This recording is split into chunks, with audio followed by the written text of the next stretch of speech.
Let's put things in context here, because passive funds own about 17% of the S&P 500.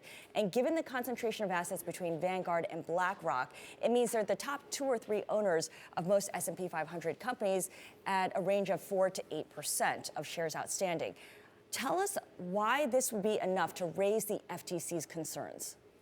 Well, the FTC is probably going to be interested in looking whether the effects that these funds who own shares in multiple companies, including companies that compete with each other, have the effect of lessening competition among these companies.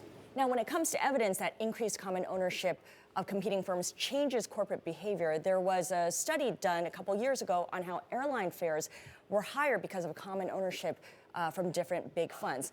Do you think certain industries are more vulnerable to this, or is this something that is visible across industries? Definitely industries that are already fairly concentrated with a small number of competitors are going to be more vulnerable than industries that have 10, 20 or 50 competing firms.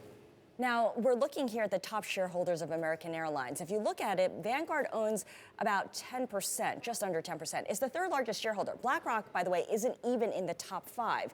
And those are your index fund companies. Could index fund companies really have that big of an impact then? Well, that is the question. A lot of people are very dubious about that because index fund companies do not communicate much about business strategy with the companies that they own. They are very, very passive. And passive means you don't get involved, you vote your shares, but you don't do much else. So the question is, how exactly, if it happens, how exactly does it happen that index funds lead to less competition? Okay, so that's a really interesting point, because we don't know yet the mechanism by which the anti-competitive behavior occurs. We don't know how exactly it happens. If you're saying that index funds tend to be passive, do the common owners basically, by being too passive, get in the way, or do they get in the way by being too active? Well, it's hard to see how they would get into the way by being too passive, because most shareholders are also very, very passive. Individual investors are very, very passive. So if index funds are passive, just like individual investors are, what's the big harm? Okay, certainly that's something that those in the ETF industry in the passive world have raised. The thing about BlackRock and Vanguard is they're not exactly friends, right? They're pretty competitive with one another.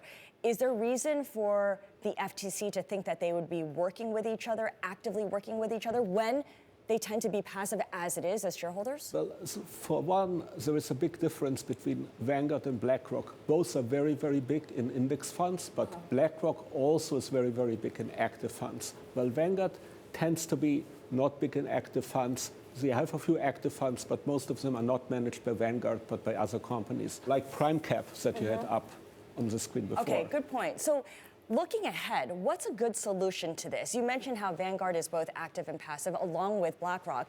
What do? Do you split up a company like Vanguard or BlackRock, or do you put a limit on how much a passive index fund can own of any one company? I think right now we don't have enough evidence to take these drastic measures, but what the FTC is doing is looking at communications that happen, see whether these communications take place, and whether these communications are suspicious. That is exactly what the government should be doing at this point. We have some preliminary evidence based on statistics.